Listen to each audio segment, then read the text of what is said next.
Hello दोस्तों, मैं Alok Kumar Anand Bihar result target online classes में आपका स्वागत करता हूं।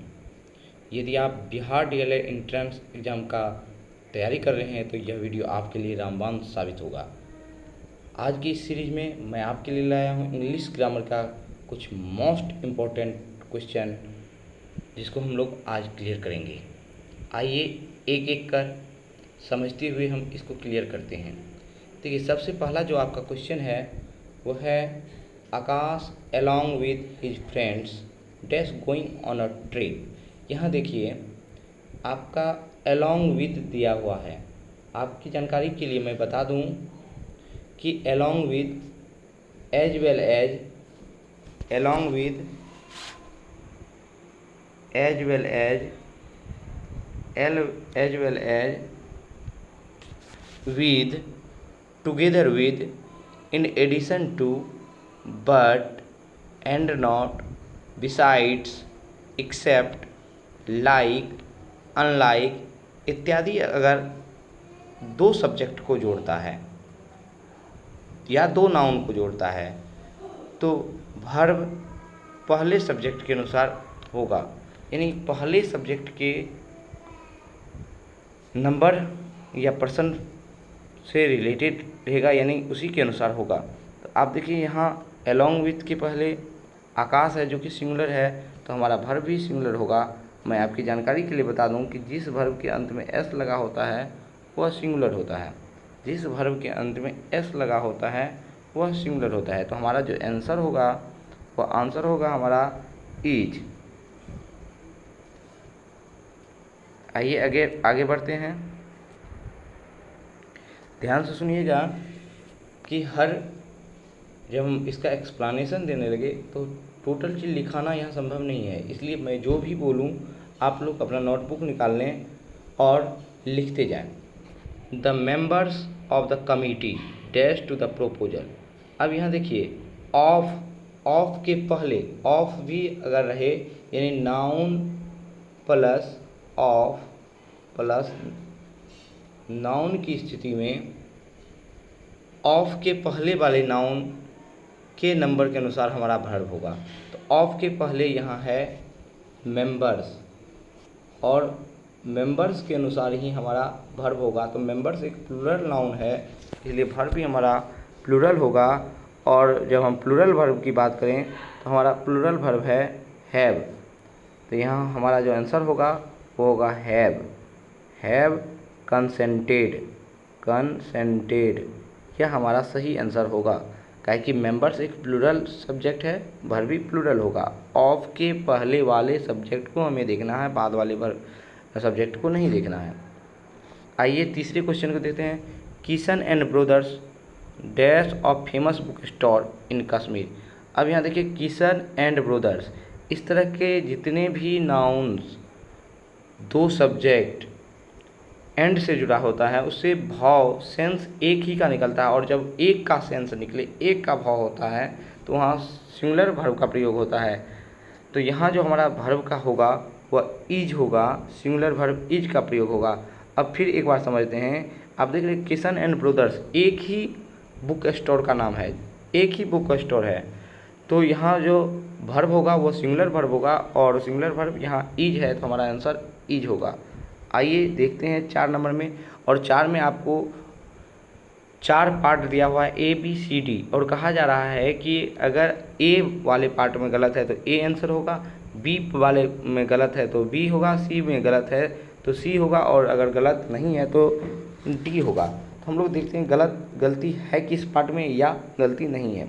मैं कजीन, तो आप कजीन शब्द जो यहाँ देख रहे हैं, कजीन शब्द एक प्लूरल नाउन है जिसका अर्थ होता है चचेरा, ममेरा, फुफेरा, मौसेरा, भाई बहन। तो ये प्लूरल है और इसके अनुसार ही वर्ब भी होगा। तो जब हम बी में देखते हैं तो लीव वर्ब का पहला रूप है जो कि प्लूरल है। यह तो ठीक है कि कजीन के अनुसार लीव वर्ब का पहला रूप प्लूरल यूज हुआ है। और जब हम सी में देखते हैं तो हमको हैज नज़र आता है, और अभी तुरंत हमने आपको बताया कि जिस वर्ब के अंत में एस लगा हुआ वो सिंगुलर होता है, तो हैज एक सिंगुलर है। अतः हम कह सकते हैं कि पार्ट थर्ड गलत है। तो हमारा जो आंसर होगा वो आंसर क्या होगा, तो पार्ट थर्ड सी नंबर। तो सी नंबर कहाँ है, 3 नंबर में। तो हमारा जो आंसर होगा वो होगा 3 यानी सी। अब देखिए जॉन एज वेल एज, अब यहाँ देखिए एज वेल एज है, इससे पहले नंबर 1 में ही हम लोग अलॉन्ग विथ वाले देखे थे कि along with, as well as, with, together with, in addition to, but, and, not, beside, except, like, unlike, nothing but, ये जितने भी शब्द हैं जोड़ने वाले, 2 सब्जेक्ट को जोड़ने वाले शब्द हैं, इसमें पहले सब्जेक्ट के अनुसार हम लोग वर्ब का प्रयोग करते हैं। तो यहाँ John as well as Tom, वैसे यहाँ टॉम भी सिंगुलर है और जॉन भी सिंगुलर है, लेकिन हमको लेना जॉन के अनुसार है तो सिंगुलर वर्ब होगा। और सिंगुलर वर्ब तो यहाँ ये तीनों सिंगुलर वर्ब नहीं है, वेयर भी सिंगुलर वर्ब नहीं है, हैव भी सिंगुलर वर्ब नहीं है और आर भी सिंगुलर वर्ब नहीं है, ईज सिंगुलर वर्ब है, तो हमारा आंसर ईज होगा। और यहाँ आप जान लीजिए कि ईज के बाद वर्ब का चौथा रूप लगता है, इसलिए यहाँ वेटिंग लगा हुआ है। आइए हम लोग देखते हैं 6ठा नंबर, द चिल्ड्रेंस सीरीज। देखिए यह चिल्ड्रेन के साथ इसका संबंध बताया जा रहा है सीरीज का। तो जब इस तरह संबंध बताने का एपोस्ट्रोफी एस के द्वारा संबंध बताने की बात हो तो हम लोग जिससे संबंध बताया जाता है उसको नहीं देखेंगे। यहाँ पर जो मेन सब्जेक्ट होगा हमारा, वह मेन सब्जेक्ट है सीरीज।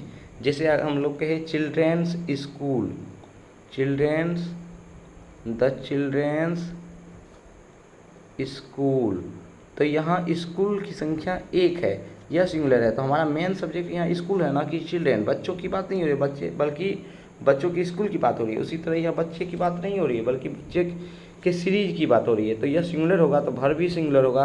अब हम लोग जब वर्ब, सिंगुलर वर्ब को देखते हैं तो यहाँ हमको 2 नज़र आता है, एक तो हैज नज़र आ जाता है और दूसरा ईज, दोनों के अंत में एस लगा हुआ है, तो 2 आपको सिंगुलर है, तो हम लोग 2 और 3 तो सीधे काट देंगे। अब हमको 1 और 4 में देखना है कि आंसर हमारा होगा क्या। तो यहाँ वर्ब का तीसरा रूप लगा हो है। आपको मैं बता दूं, अगर आपने टेंस पढ़ा हुआ है तो मैं बता दूं कि हैज, हैव और हैड के बाद वर्ब का तीसरा रूप लगता है।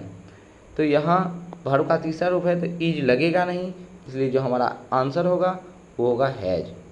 हमारा जो आंसर होगा, सही आंसर, वो क्या होगा, हैज।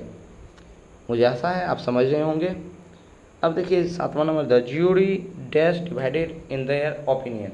अब यहाँ देखिए ज्यूरी है, कुछ ऐसे नाउन हैं जो कभी सिंगुलर होता है और कभी प्लूरल प्रयुक्त होता है, जिसमें आपको मैं बता दूं कि ज्यूरी,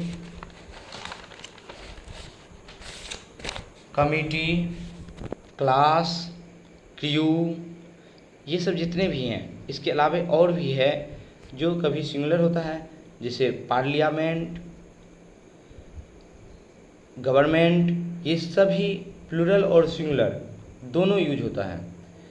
और जब इससे एकता का बोध होता है, यानी जब यह एक इकाई के रूप में काम करता है तो ये सिंगुलर होता है। जब इसमें इनके सदस्यों का बोध होता है तो यह प्लूरल करता है। तो यहाँ देखिए कह रहा है कि the jury dash divided in their opinion, यानी यह यहाँ बताया जा रहा है कि ज्यूरी का अर्थ होता है न्यायाधीशों का समूह, वह बट गया, किस चीज़ में बट गया, तो अपने ओपिनियन के आधार पर बट गया, अपने विचार के आधार पर। तो बटा, तो इसका मतलब इनके सदस्यों का पता चल रहा है, इसका सदस्य अलग अलग विचार के हो गए, तो यहाँ पर प्लूरल वर्ब का प्रयोग होगा। और प्लूरल जब हम खोजेंगे तो आपको देख रहे हैं कि वाज आपका सिंगुलर है और उसके बाद वेयर है, हैव बीन है और हैव है, तो यहाँ प्लूरल आपको 3 है। वाज के अलावा सब का सब आपका प्लूरल है। तो अब हम कैसे इसको क्लियर करें, तो डिवाइडेड आपका वर्ब का तीसरा रूप है, तो हैव, अभी इससे पहले भी मैंने बताया कि हैज, हैव, हैड, तो यहाँ हमारा जो आंसर होगा वो होगा हैव। आइए आगे बढ़ते हैं, 8 नंबर को देखते हैं।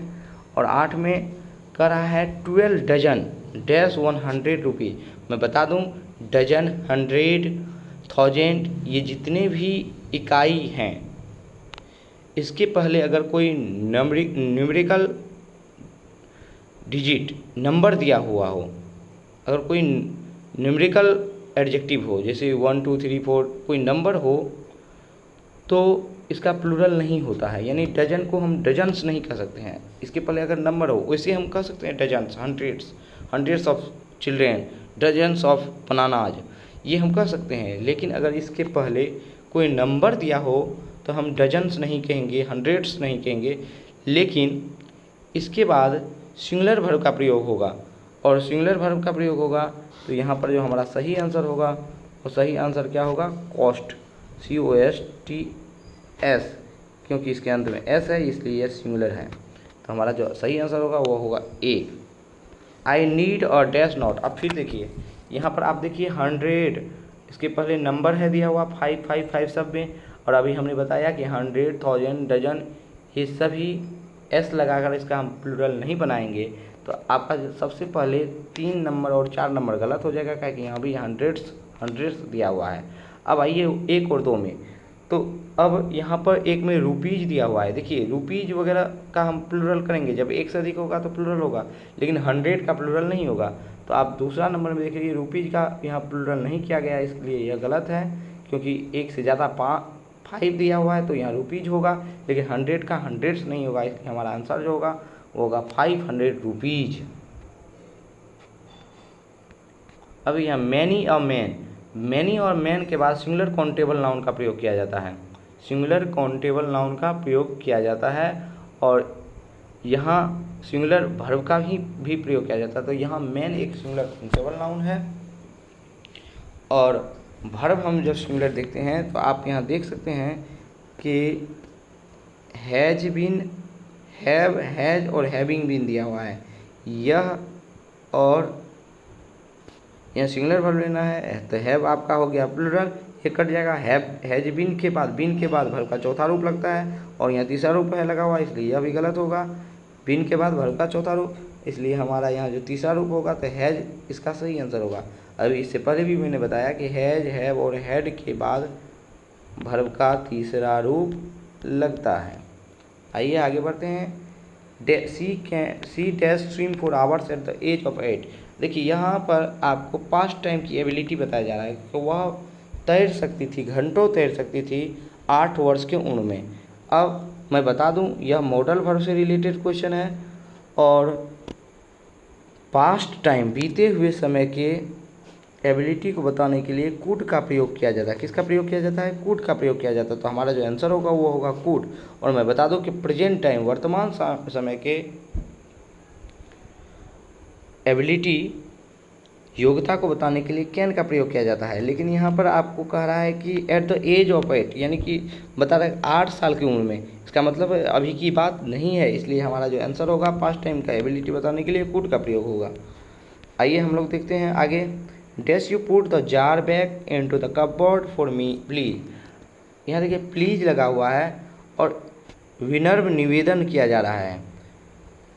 मैं बता दूं कि विनम्र निवेदन करने के लिए इंट्रोगेटिव सेंटेंस में, इंट्रोगेटिव यानी क्वेश्चन पूछा जा रहा है, तो वो क्या किया, उसमें वुड का प्रयोग किया जाता है। किसका प्रयोग किया जाता है? वुड का प्रयोग किया जाता है। तो हमारा जो यहाँ पर आंसर होगा वो होगा वुड। मैं बता दूं कि वुड का प्रयोग विनम्र निवेदन करने के लिए इंट्रोगेटिव सेंटेंस यानी प्रश्नवाचक वाक्य में किया जाता है। और जैसे would you land me some money, क्या आप मुझे कुछ रुपया, कुछ पैसे उधार दे सकते हैं, कुछ धन उधार दे सकते हैं। और यहाँ पर प्लीज लगा हुआ है जो कि ये क्लियर कर रहा है कि यहाँ पर हम लोग विनम्र निवेदन कर रहे हैं। अब 13 number, he looked up at me without dash of word. ये देखिए जेरेंड से संबंधित क्वेश्चन है। मैं बता दूं कि without, from, before, after, at, in, on, by, for, to, besides, ये जितने भी प्रीपोजिशन हैं ये सब का सब प्रीपोजिशन है। इसके बाद जेरंड का प्रयोग किया जाता है। और जेरंड किसको कहते हैं? तो वर्ब का चौथा रूप जिसमें ING लगा होता है, वह अगर नाउन की तरह काम करता है तो उसको जेरंड कहा जाता है।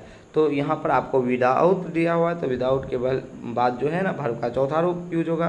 तो यहाँ वर्ब का चौथा रूप आपको सेइंग है, तो हमारा आंसर होगा सेइंग। 14 नंबर को हम लोग देखते हैं। Pankhuri should dash her office work. यहाँ फ्रेजल वर्ब से है, आपको मिसलेनियस टाइप का सीरीज हो गया। फ्रेजल वर्ब से है, तो फ्रेजल वर्ब से है तो इसमें जो आपका सही आंसर होगा वो होगा C2, देखना, संभालना। पंखुड़ी को चाहिए संभालना, उसका ऑफिस वर्क, अपना ऑफिस वर्क संभालना चाहिए। तो यहाँ जो आपका सही आंसर होगा वो होगा C2। अब आइए देखते हैं 15 नंबर में आपको फिर फ्रेजल वर्ब से रिलेटेड है और इसका जो सही आंसर होगा वो होगा ब्लॉक आउट, भागना, तेजी से भागना। इसका जो सही आंसर होगा वो होगा ब्लॉक आउट।